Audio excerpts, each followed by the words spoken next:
and welcome to you all. This is one of the few sessions offered during the entire program that will affect every single attendee in one way or another.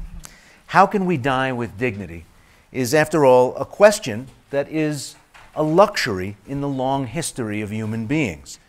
During most of our existence, the question was much more basic, perhaps something along the lines of, do I have to die right now?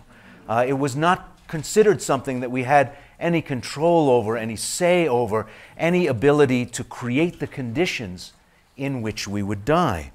We're living through a time of radically lengthened lifespans, radical expansion in the access to medical responses that prolong life, and yet a social and legal framework for talking, thinking, making decisions about the end of life that have lagged far behind our miracles that we can do with our technology and our medical knowledge. When I've talked to people in doing stories on this topic over the years, or if we scrap this panel and just everybody turned to their neighbor and talked to them about what it would mean to die with dignity and sat and talked for the whole hour, what would we hear? I think it's pretty common to hear expressed a desire not only for a longer life, but a longer life during a time of mental and physical health. Less spoken of, but undergirding all of these desires, are the very well-founded fears that it may end up going another way in practice in your own life or in the life of a family member. Something more like life lengthened for its own sake. There's a fear of isolation, loss of autonomy, loss of sovereignty, having decision-making a power and ability taken away from you at some point, or losing those very abilities right at the time we finally do want to make our wishes known. All along the way are legitimate but hard to answer questions. Remain alive, why? One that maybe we don't ask enough. At what cost? At what cost to me personally, psychically, but also to the people around me? How much suffering am I willing to trade for how much life? Or conversely, when it no longer makes sense to me to remain alive, will I be allowed to lay down the burden of my life and have all the people around me respect that decision? The movies have given us something of a soft focus, rose-colored vision of the good death and what it looks like. Peace, palliative care, surrounded by the people we love, all present to say goodbye, and the departing, the people in the process of departing, pulling themselves together to deliver a thoughtful, moving, meaningful last few words. Eyes flutter and close, you are gone, and I'm sure many of us sitting in the darkened theater think, that's it. That's how I want to go out. All the while, fearing that we won't be able to. The fact that this session is even on the program hints to me that many of you sitting here believe that the odds for you are for this all ending up going some other way. We have a terrific panel ready to speak with you on these topics and the others implicated by them. Sitting just to my right, Ai-jen Poo, Director of the National Domestic Workers Alliance and co-director of Caring Across Generations. Sitting next to Ai-jen is Akaya Windwood of the Rockwood Leadership Institute, and at the end of the panel, Arthur Caplan, who leads the Division of Bioethics at New York University's Langone Medical Center in New York. And I thought it would be useful, since I suspect everybody's definition is as individual as a thumbprint, is to begin by defining terms. What does it mean to die with dignity for you? Ai-jen? Great. Well, it's great to see all of you here, and looking forward to this really important conversation. So an image that comes to mind for me is the image of a funeral, and I've been to many of them, where there's a seat reserved in the front for the home care provider who is the person in the room who's crying the hardest at the moment of the funeral. And I can't tell you the number of those ceremonies that I've been to where that's been the case, where there's a special dedicated seat and just an incredible sense of loss that the caregiver is actually experiencing. And it often takes the family and friends and the community by surprise, right? Because they don't actually experience the depth of the relationship and connection between the caregiver and the departed. And what that makes me think about is just how much this experience, I can't remember who said it, but I thought it was so brilliant, that the experience of death is not a medical one, but a social and emotional one.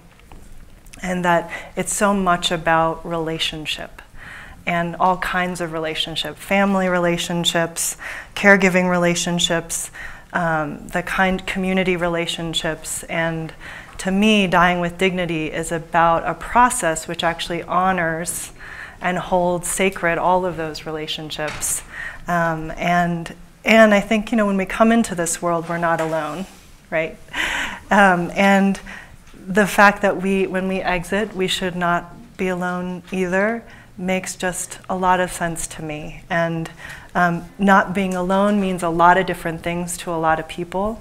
And I think that's what we should be exploring as a society, is how do we make sure that everyone has some form of support and connection and some set of relationships that allow them to feel like that process, that very social and emotional process of death, is not one that they have to experience alone, and that all of the relationships that are making dignity possible in that very unique moment are really being honored.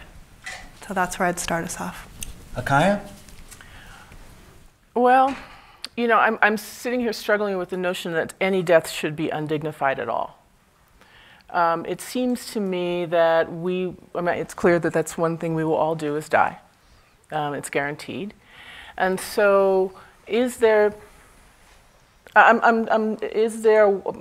the person who's dying's point of view, is there a way that it is undignified? I'm not sure. I think that it would be important for us to think as a culture, and I want to just name that I'm speaking from a very U.S.-centered position. And I'm here having done many years of hospice volunteer work. So I can't say what dignified death might look like in another cultural context. I just want to name that I'm sure there are cultures out there who do this probably with better skill than we might do here in the U.S. But what if we were to de-link the idea of death and failure? Often I've found that as people die, there's some notion that somebody failed. Somebody failed, whether it was the medical system or the family or the person didn't struggle hard enough. And even if I read the obituaries, this person did a valiant struggle against death, or had a terrible battle with cancer, or whatever it is. This notion that somebody lost some battle, that there's somebody that gets to be blamed for what is a very everyday, every person, natural event.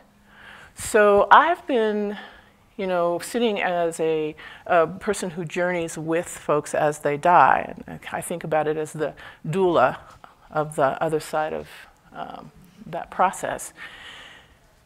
And I have found that most everybody I've journeyed with carries a certain dignity if allowed to. If they're allowed to move at their own pace and are not unnecessarily moved faster or slower based on the needs of people around them, there's room for dignity in that. So there's a timing and a pacing and a readiness factor in this, I think, that would allow for greater dignity, that where the person who's making that journey leads the way, as opposed to the folks around them who may have differing needs, whether they're the folks who are providing the medical service, if that's the case, or the family. I think that's where it gets tricky. and we'll talk about just exactly those considerations. Art? Well, I think death with dignity to me means, first and foremost, somebody else, not me. So I'm not a huge fan of planning out my own death, but having watched death, and I come from high-tech settings, big hospitals where people are fighting with every ounce, or sometimes their families are fighting with every resource they have to keep them around. I see a lot of people die in ways that I would say are undignified. I don't see so many people die at home, and I don't see them die in nursing homes, but I do see them die in acute care hospitals, both children and adults.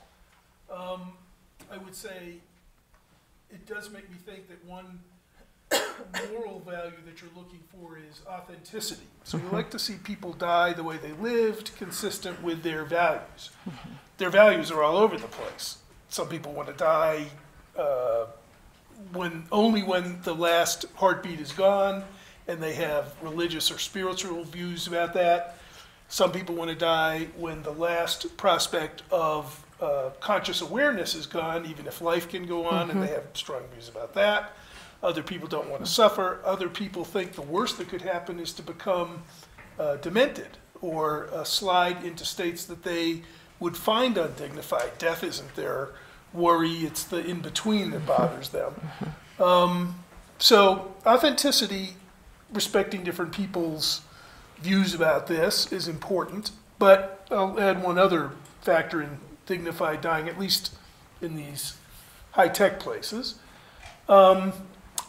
We spend a lot of time talking in my field of bioethics about the ethics of dying. You all know these topics very well, from the Terry Shivos to the Jack Kevorkians to the assisted suicides areas and so on. And they're important, but I want to say two things about dignified death. One is, by the time they're really ready to think about death, a lot of people in the high-tech settings aren't really there to worry about it too much. It becomes a family fight. It becomes what's happening to other people, but they've lost their autonomy. So right to the end, sometimes we're arguing about what would they want and what would they need, and would they want to try this and would they want to go for that, but they're not in a position to appreciate it, if we did or we didn't go for it. Others are, and it has impacts on the family. And so dignified death sometimes is about who's there, not the dying person, because they're too far gone at that point to really think about it. And the other thing I would say is it plays out a lot of our religious and cultural values about what's a good death as opposed to a dignified death. So what do I mean by that? There are a lot of people who say to me, I have to continue chemotherapy because I don't want my family to think I'm a coward. There are people who say to me, I wasn't a good person, so I have to suffer before I die, so that's what I have to do. There are people who say, I don't want to burden my family with cost, so I think I should go faster. None of this has to do with their dignity. It has to do with what they think of as a good death, or what a responsible person would do, or atoning for sins, or how they are portrayed to others as part of this process.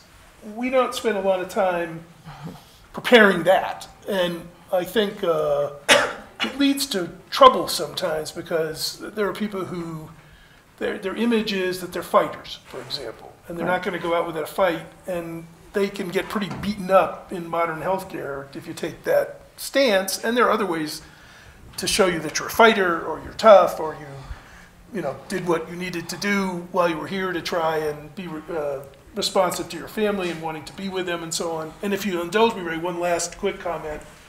We are a weird country. We are weird in this sense. Some of the people who don't want to die in terms of giving up on medical technology, and again, it's just my end of the spectrum. I'm not talking about home care or other settings, hospice where people die. But in the high-tech realm, a lot of people come with strongly religious views. Now, I would have thought if you had a strong religious faith, you'd probably say, you're headed to a better place, so what the hell would we want to keep you in this bed for? You should go be with the angels, or at least some higher beings that have a nicer supply of food than you're going to get in the hospital. So you might not want to linger here. No, oftentimes people will say only God can decide when to stop. And what I meant when I said we're weird is we have a strange connection in America between religious views about who can make decisions and what's appropriate to do, and an unending, completely over-the-top faith in technology, that technology will fix everything. Sometimes people blame it on the media, that they get this view. I think it's just reflected in the media. I mean, for all the people who tell me I want to die at home, I don't want to try this or that, and it may be the skewed sample that I see, but boy, I don't see people running home. I see people running into the hospital, not out of the hospital, and I see them saying, prayer and religion will help me, but I certainly don't want to do anything that's arrogant or outside my role, so we can't make decisions. I'm a religious guy, but I'll concede that the Almighty's foot never kicks out the plug in those rooms. Akaya? And I think the Almighty, if you want to wait for a miracle, doesn't need to work it on a ventilator. Right. If you're into miracles. That's right. So I'm really taken by what you're saying, because from a hospice point of view, it's often folks who, you're given 6 months to die, essentially, in order to be called hospice appropriate. I love that term. I'm appropriate for hospice. And often we find that folks, by the time everybody's ready to admit, okay, this person is actually terminal and we're down to the last few, whatever it is, days, there's a sense that we have, again, I want to come back to something's really wrong. So somebody has failed. So because of all of the technologies that may have been available, those didn't work. We're going to try to keep those going for as long as we can. And what happens often is people come into hospice care and only have 2 weeks of it before they go, as opposed to having 6 months of ongoing the kinds of care that with massage and people coming in and doing. So we pulled the trigger too late? They should have been there 2 months earlier? No, I'm saying that we need to get better as a culture in actually talking about it. Is this person dying? Yes. How many months or years do we think they have? Or how much do I have? And not be sitting over going to Art and saying, save me, by all costs and all means necessary, because if you don't, then something dire will happen, like what? You'll die, which is going to happen anyway. So I would love for us to be able to have these conversations when we're 10 and 12 and part of high school curriculum. People die. And this is what happens. And, death now is something that happens mostly in hospitals. Rarely do people die at home. And that's what I'm seeing, are folks who are saying, I'm going to be at home. And I think that's a very different relationship to that process, where I'm surrounded not always, but often with people who love me. Not always. Because often family dynamics will show up, for sure. And in that time of stress, if there's a dynamic, it will be in the room. So it's for good or evil.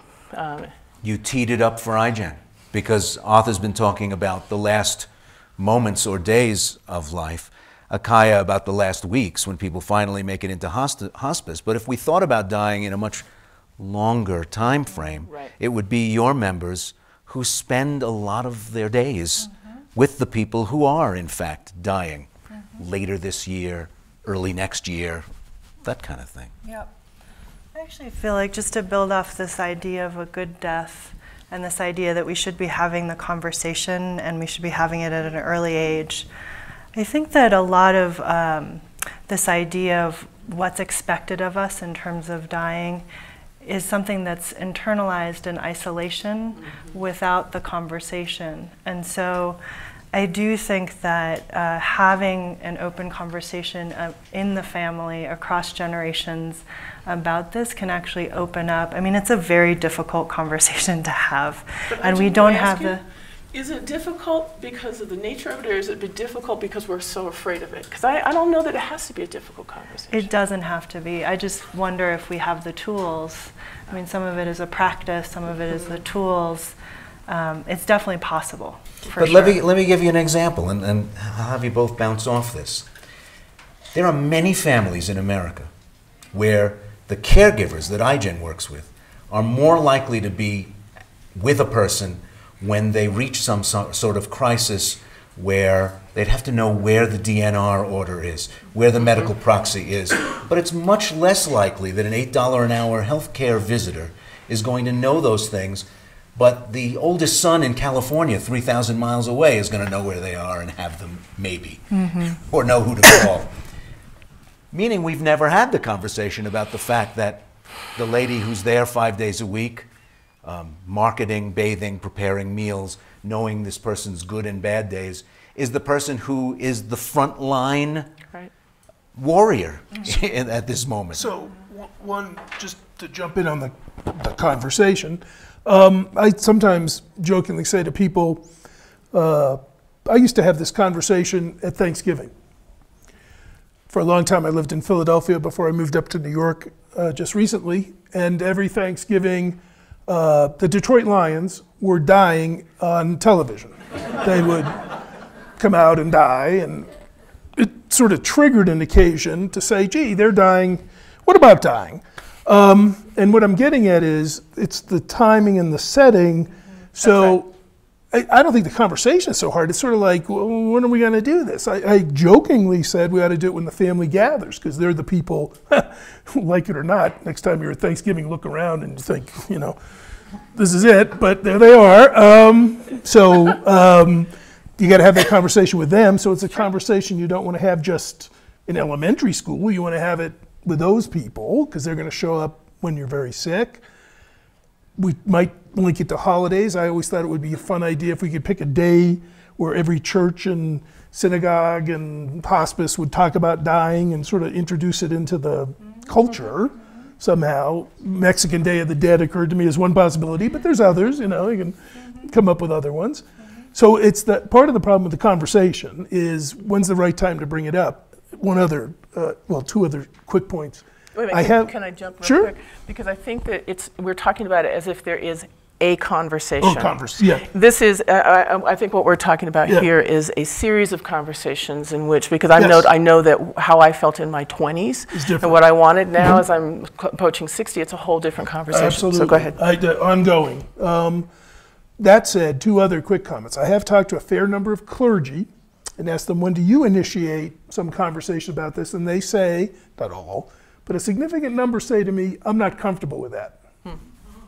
They must have skipped that class. Yeah, I don't know. So it's sort of like, really? Not comfortable? But what they mean is, yeah, I know all the theology and I have different views about that from my tradition, but they don't really do a good job getting us ready to initiate. But even if they're having the conversation, how many families conclude, out of rationality, common sense, and the way things really are, that Christine, the Trinidadian lady who's here Monday through Friday, should be the first line responder and have the documents, the medical orders, the proxies, and all that? Very, very few probably do. Very few, right. That's right.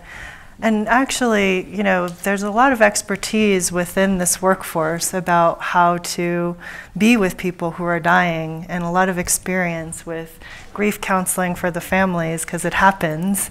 There's a lot of there's a wealth of experience and knowledge that this workforce has built up around the experience of dying that we don't tap into as a real resource around this. And so not only are they the front lines, and we could really make sure that they have what they need to be as of maximum support to the individuals and families, but there's so much more that we could be doing to learn from that experience of being with so many different kinds of people as they depart. You know what the big trigger is to the conversation, I think, in our culture? It's the big celebrity death. Jacqueline Onassis, Terry Schiavo. People see those, and the little girl we were talking about, Jahai McMath in Oakland, whose family got into a fight about, was she dead? But it triggers conversations. We're so celebrity or media driven that seems to me to be the initiator. It's not the let's sit down and, you know, we talked about the budget, we talked about what we're going to do with the dog, and now let's talk about what we're going to do with each other. It's not in the sequence somehow. And I think we have such romanticized notions of what death looks like. Having been at a number of actual moments of people dying, it looks really different on each person. And sometimes it's just not pretty. And you can't make it, there's just nothing to dress it up, right? Especially with somebody who's been working really hard to not die. That is not necessarily one of those, oh, I've now gone off to the light. It doesn't look like that. And so having the conversations like, okay, so what if I'm really, really in pain and they can't make it better and I'm writhing before I die? How are we going to be in relationship to this? And I think we can get very romanticized as a culture about what death looks like and not want to see it. That's probably part of the reason why, even though we say we'd all like to die, well, not all, many of us say we'd like to die at home. It's tough because you see air hunger, you see these other things, and we don't have programs or resources that back up our home worker. Don't have help that comes in. It would be cheaper in a lot of cases to spend some of that money, but 30, 60 days out, somebody says, I'd like to go home, and then there's bleeding, and there's nausea, and there's air hunger, and bed sores, and you need a lift to pull them up, and so there we're weak. We don't, great inside the hospital in terms of a lot of tech, but not so good on the helping. And that's a cultural issue. I want to step really into what my sister Ijen is saying here, that it's not that it is not an individual person's responsibility here. It's our collective responsibility to create conditions by which people can die in a interrelated relational way.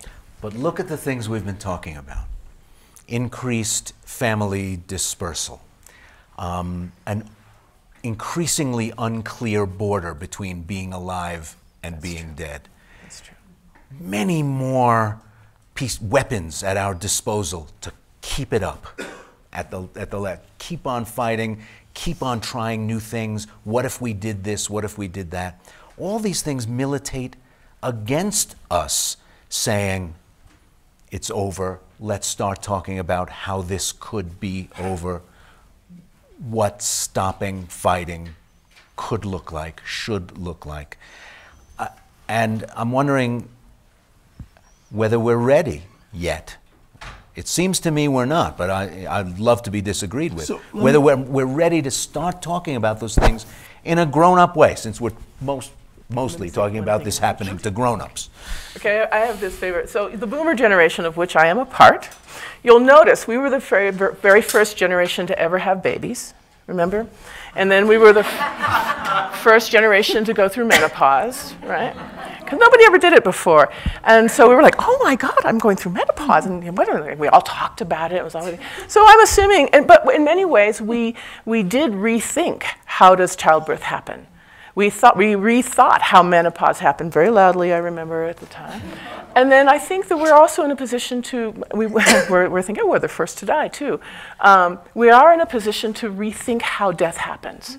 And I'm hearing some conversation around that. So I think the timing might be right. We might be ready, again, in the US, to have these kinds of conversations about how do we die. So. Can I build off of that really quickly and say that there was recently a study out of Pew. Paul Taylor at Pew Research did a study on millennials and boomers. It was part of a larger study called The Next America, and found that these two generations actually have an incredible, many similarities. Both are culture-driving generations and have many similarities and also very deep connections. 40% of millennials live at home in multi-generational homes and feel they're the most connected to their grandparents of any generation in the history of this country.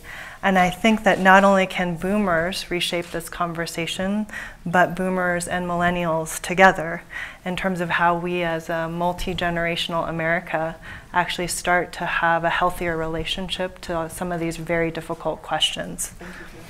Art, how does money, or does money, intrude into the conversation? And you're an ethicist. When should money intrude into the conversation? I don't know. The whole thing gives me a headache. I'd say that it is a shifting environment that we're in. So how many of you, show me your hands, would like a doctor who says, if you're my patient, I'm going to get every beneficial resource for you, every marginal resource. I'm going to fight as hard as I can to make sure you get every possible thing. And how many of you would like a doctor who said, I'm here to steward resources. We have to build roads. The Iraqi situation is tough. We may have to deploy. I've got to think hard about the future and what's going to be in the pot for others. So while I certainly want to do well by you, I have to be a good steward for you. Who wants that one? You kind of lost me at Iraq, though. Costs money to go back there and save that place. Seriously. So, third choice? no third choices. So there's a split, and that's where the money thing is at the bedside right now. We're trying to balance a new sensitivity to cost against an older model that just said, cost be damned, I'm here to really think about you right now in front of me. I'm your advocate, a zealous one, and that's how I'm going to play this.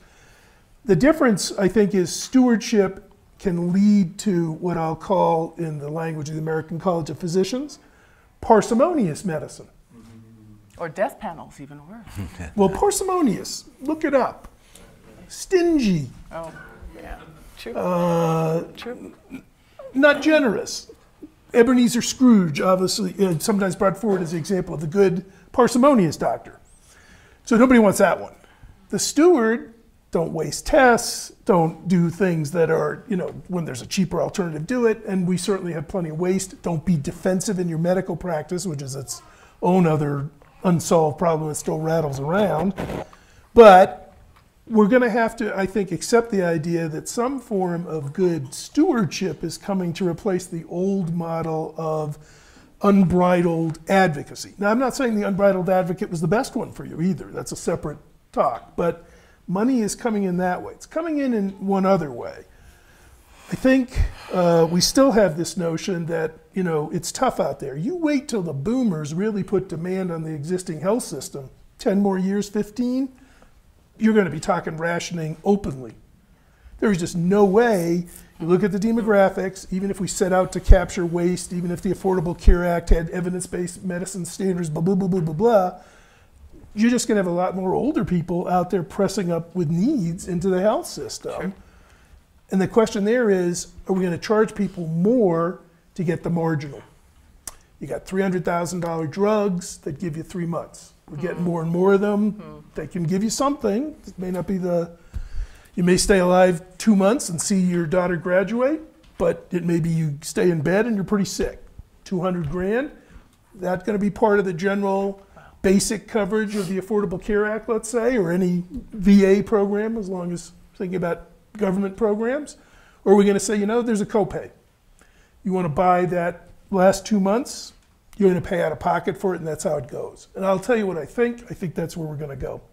This country has been market-driven in its healthcare for a long, long time. It likes to say everybody equal in healthcare. It never has done that.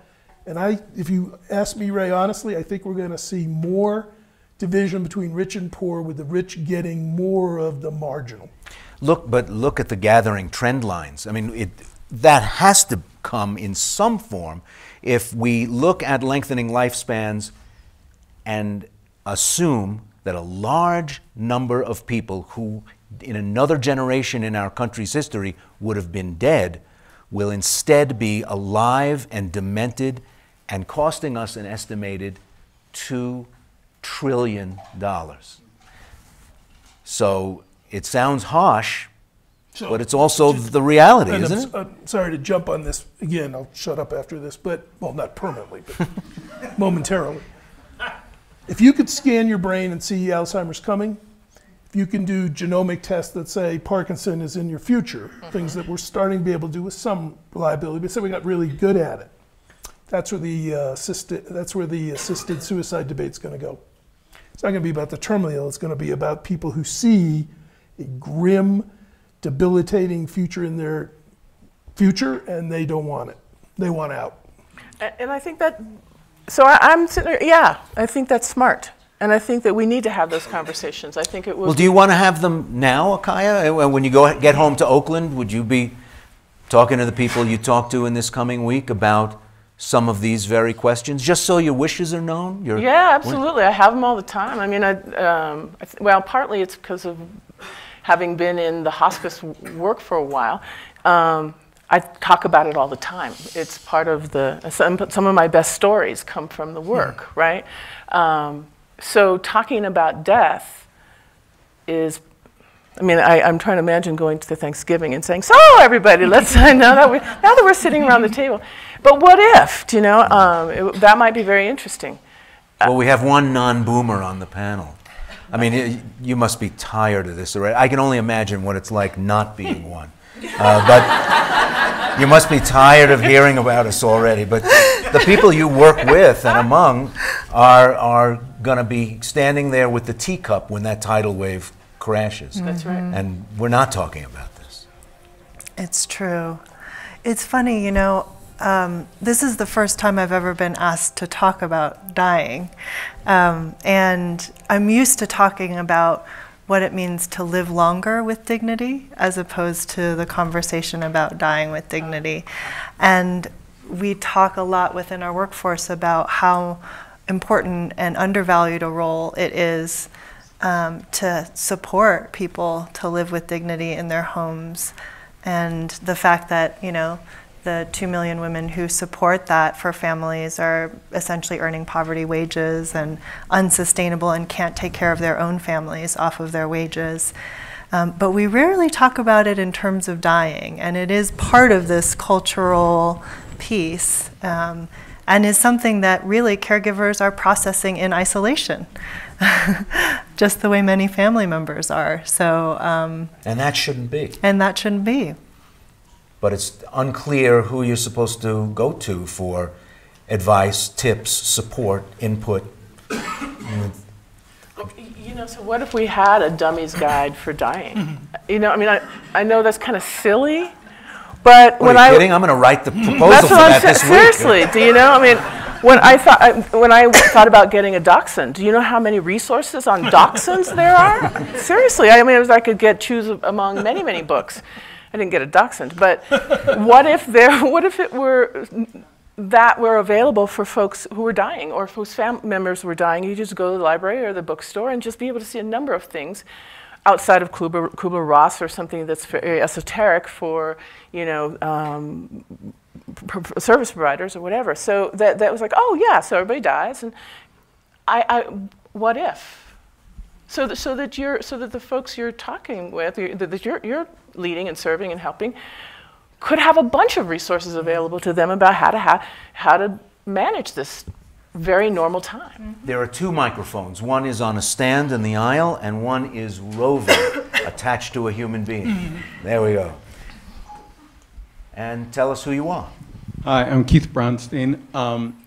And my question for all of you, obviously, is there's kind of an implied series of choices here that I don't think really exist. My daughter's a PhD psychologist who works with geriatric care in nursing homes. I have currently 3 parents, father, mother, and stepmother, all 90s and all in various stages of dying. So I'm seeing this very, very close in hand. They all have DNRs, and none of them were given the option of signing something that says, and now I'm going back to my daughter for a moment, she tests the residents of nursing homes. She does psychological testing with them to evaluate the stages of Alzheimer's / dementia. And I watched in the case of my father, declining, and then just fell off the table. Right. He's gone. Right. But he wasn't allowed to sign a DNR that said, when I'm mentally gone, and I watch him now, he has no idea who I am, he can do nothing to care for himself, he has multiple cancers, and the doctor of internal medicine comes in and says, well, you know, he could last 6 months, a year, 2 years, I can't tell at this point because the diseases will progress, you don't die of Alzheimer's. And so if that existed, nobody ever brings that up as an option. I know this is just part of the conversation, but it's the law that stands in the way. Right. He would have signed a mental, I'm calling it a mental DNR, no question about it. And so would have one of the mothers. I'm not sure about the other one, but that's okay. It's about being free to choose. Right. You know, and that never comes up. I mean, to me, that's because of what you said about the baby boom generation and seeing the presentation on the biology of aging last night and knowing that these are things that are just going to expand. I mean, there's going to be more Alzheimer's in large numbers. And so when I go to the nursing homes, and I, as a concerned family member, look at this large population of people who are there now, Right. and I don't know how many of them would have not signed some kind of psychological or mental capability DNR. So I kind of think that's Which would, just to be clear, which would have provided well, then what? It's clear what a regular medical DNR And provides. DNR is a do not resuscitate. Right. Just want to be clear. So you're saying once I'm gone mentally, don't fix me if something goes wrong? Well, I mean, or? you know, so he's in hospice within let the me nursing just home, and interrupt I know you. they're just injecting him with certain So amounts. part of the problem is you don't really mean DNR. That would be Right. something No, that- stopped But his the equivalent. heart. Would they resuscitate him? But But with did you, hospice, are you his decision maker? Who's his guardian? well, in this case, my sister is, because So- I don't live in Chicago, so, So- we're talking about the 3,000 So miles. part of the issue then becomes when you're thinking about these conversations and managing different things, we tend to think, well, what's going to happen to me when I'm dying, and I better write that down and say what I want. I'm not sure that's been the world's greatest success in terms of getting control over things. I do think it's important to have decision makers clearly assigned when you're still able to do it. And when people ask me, what do? I designate decision makers who I think have a pretty good sense of my values and my desires. So they can handle conversations that are nuanced or that things evolve and change. I get a little better, I get a little worse. So I do think it is important to try and have a designation of a decision maker. Three other comments about decision makers. Quickly, though, so we can get to more questions. Oh, sorry. One is update. If you get divorced, fix it. Yep. And if you're going to pick somebody, pick a second person because the first person doesn't always want to do it. What I was trying to say about it, comparing it to a DNR is, so if somebody's already getting this hospice care and he's getting it for, I guess, pain management at this point, he's not being cured, if one could sign something that says, because you can give enough morphine or whatever the hospice care chemicals are, that the person will expire. So, So this is We where aren't there yet. well, that's a euthanasia. But this is where we're going, and I think this is the question in front of us. What would it mean for us to decide when to die, and who gets to make that decision? My mother she died in what was then hospice in 1985. It was at Kaiser. There wasn't much available, but I know that she and her physician made a pact. And that there was a moment where she was ready, and we had all said our goodbyes, and the family was there, and we all went home, and in the middle of the night, she went. And it wasn't one of those, oh, she was very, very ill. It was time. And she and he made that decision together, for which I am eternally grateful, because she got to determine, with the support of her physician, when and how. And I think that's what's in front of us as a society, so that euthanasia becomes not a how do we manage money, right? But how do we be able to say, this is my time and this is how. Yes, sir. My name is Erel Shalit. I want to thank the panel for this tremendously refreshing and liveful discussion about death. You've been speaking about relationship, conversation, series of serious conversation. I didn't hear a single word about an app. Maybe, and I would like to ask you, do we perhaps, in our era, do we perhaps need aging and death to talk, relate, rather than having our lives monitored by dehumanizing apps that tell us that we are alive because they monitor our heartbeat?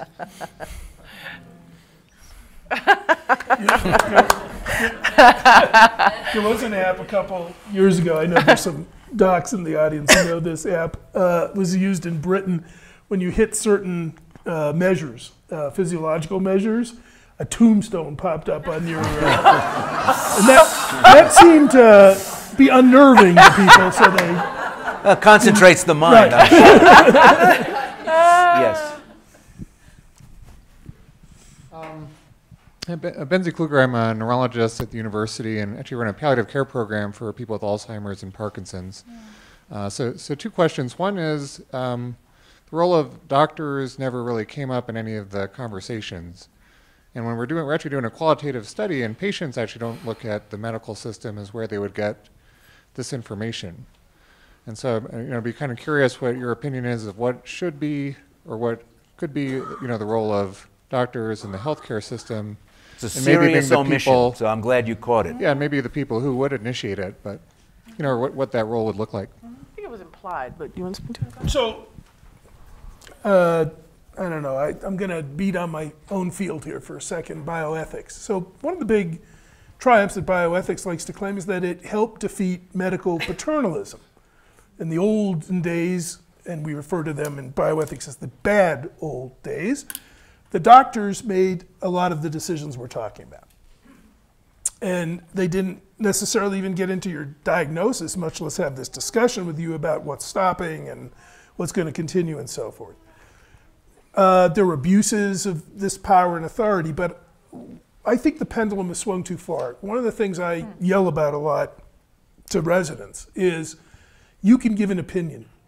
If it's based on evidence and experience, you should say, I think we've gone far enough, or I don't really think there's realistic hope anymore. Just spreading hope messages around like pixie dust doesn't do anybody any good if things are dire.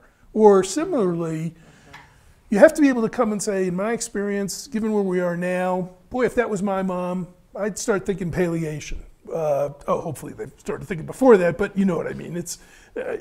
I'm going to give you some opinion. That doesn't overwhelm patient rights or patient autonomy. They can still say, I don't agree with you, or I'm not doing that, or why do you say that, or I'm leaving here, I'm going. But we've made it so that there's too often a menu. It's sort of like, well, Ray, we have dialysis, and we have a ventilator, and we have diuretics, and we have vasopressors, and we have a bunch of other stuff we're doing. Now, which one do you think we should stop? And if I'm Ray, I'm sort of thinking, that's my mother. If we have a choice, none. How about that? That's good. You have to be more directive, I think, and carry some of the emotional load. That's right. And I think that's what's important here, that the physician actually can be a guide.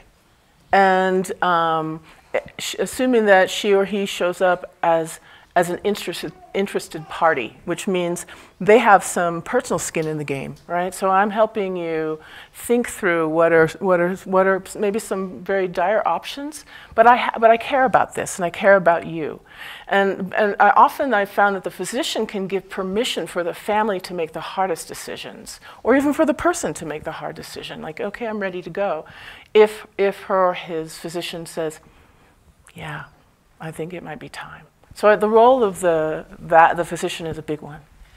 Just also, the Associated Press recently did a poll about long-term care, and it found that the #1 trusted source of information for families about long-term care are doctors. And so there's just a huge role that doctors can play in really helping people see their choices in the whole road towards this moment, and it's really necessary because it's such a difficult, long-term care itself already is very difficult to navigate, let alone, right, the choices around death. So I think there's a huge role, and I don't know that the training that doctors receive prepare them to play that role well, so maybe that's something for the medical colleges to really take on for the future. Yes. Before my question, I did Google it, and the Idiot's Guide to Dying is out there, but it's for do-it-yourself crafters.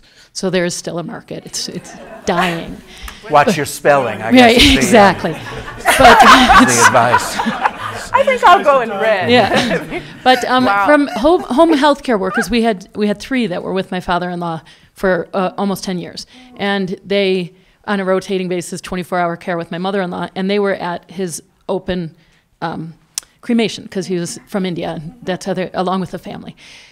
But what struck me, and it was the first time in these sessions that I got tears when you said that about the chair, but what happens after? And I don't know that sort of, it ends so abruptly, that relationship that was so intense, and what is the respectful way to keep that going? Because like if it's a nanny, they come to graduation, or they might stay a part of your life. Yeah. But here I feel like I miss those people, but there's no connectivity.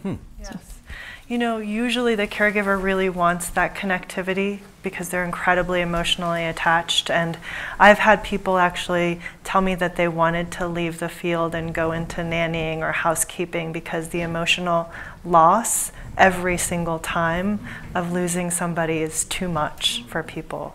They're so invested in that person's living, and so and living well. I mean, that's their job, right? So it's just a very deep relationship, and it's very, that part of it is difficult, and I find that most people do want to keep a connection. So if you can, I would say try to. It means a lot to them. Now, you've got your hand up, but can I ask you a question? Yes. How much of a medical education, since you're in medical education, is devoted to talking about these things before somebody gets their hood and their diploma and goes out and starts practicing? So my name is David Muller. I'm from Mount Sinai, and I'm an internist, and I take care of people who are homebound and elderly and frail, and so we do a lot of end-of-life care at home, and most of our patients die at home, and I'm Dean for Education at the school, so, and that's why I think the question was pitched in my direction. So almost nothing at all. If you look across the whole country at what medical schools are doing, there's almost nothing. There are pockets. So at our school, we happen to have a very big palliative care program, so every student rotates on the palliative care, inpatient service, et cetera. Though that's a tiny, tiny pocket when you look at 150, let's say, medical schools across the country. If there are a handful that have a substantial amount of content where a student can leave medical school feeling like they at least are beginning to understand the periphery of this. And the students in our example also rotate on home visits, so they see a lot of people who are dying or near the end of life at home. And so I think the reason that physicians didn't come up in the discussion is because, for the most part, we are a huge impediment to this whole discussion, and that when it works, I guess personally in my experience working with patients, but also if you, and we didn't talk about Oregon, Washington, Montana, I think that when it works, it's when patients are given the right to make a pretty broad spectrum of decisions, including I need to have something to end my life if at some point I choose to want to do it. I'm not suicidal. I don't want to die now. In fact, I don't want to die ever. I'd like to live forever. But if at some point I feel like I need to do that, I want to have that bottled by my nightstand, and I want my family to be on board. Yes. So I think that's one of the keys to this, and that's something that's going to take a long time for us as a nation to kind of come to grips with. The last thing I wanted to say is that for the patients that we've taken care of, so we're in New York State, I cannot legally write prescriptions for patients, even though I've had those kinds of discussions with patients who are courageous enough to say it themselves, despite all the taboo surrounding it. But your license would be in trouble if you did, right? My license would be in trouble if I did, right. And what patients have done over the course of time, and I'm not talking about hundreds of patients, it's the minority, after we've had a series of these discussions and they really feel like it's time, we talk about stopping eating and drinking, right, and stopping their meds. And there's a doctor on board, it might be me or one of the people in my practice, and I'm happy to make medication available so that it's not uncomfortable. Right. And from the point that we're starting with someone who's frail, has a lot of chronic illness, or maybe even a terminal illness, from the time that someone has stopped completely eating and drinking, it's 2, 3, 5, 7 days, and they just drift very beautifully into a dignified death. And that's something that I think each of us has very different opinions about that, but that's something that I think each of us has the right to do, and you've got to find the physician in your community who will help you with that process. We have time for one more question. Yes, at the mic. Oh. Got to be paying attention. Sorry. As a physician who's practiced for 25 years and who at the beginning of my career was in a university setting and teaching about bioethics and teaching especially about using advanced directives, I just wanted to comment further and ask if you have solutions on the fact that I totally agree. Physicians are the people who get what's going on medically, who know when really it may be time to stop, it's time to have that conversation. And yet even I, with the background that I have in a busy outpatient clinic setting, struggle with that. And I'll do it. And then my administrator's like, why are you running an hour and a half late? And one of the things I find when I do that is people have, if they've done advanced directives, they've done it with their lawyer, and they bring things in that make no sense medically, like I want to be fully resuscitated, but I don't ever want to be placed on a ventilator. And so the conversation has to happen with the healthcare provider, and yet, I mean, this is not saying anything new. We're not given the time to do that. Amen, that's true. So the guy who does your real estate closing, not so great on the medical advice, you're saying? Not so good. Not really so good. All right. But the guy who's doing the closing has far more time to listen to what do you want, as opposed to, and which of these loans do you want to take on and what that means. Far more time than sitting in a 15-minute session and you got to get me out of here. You know,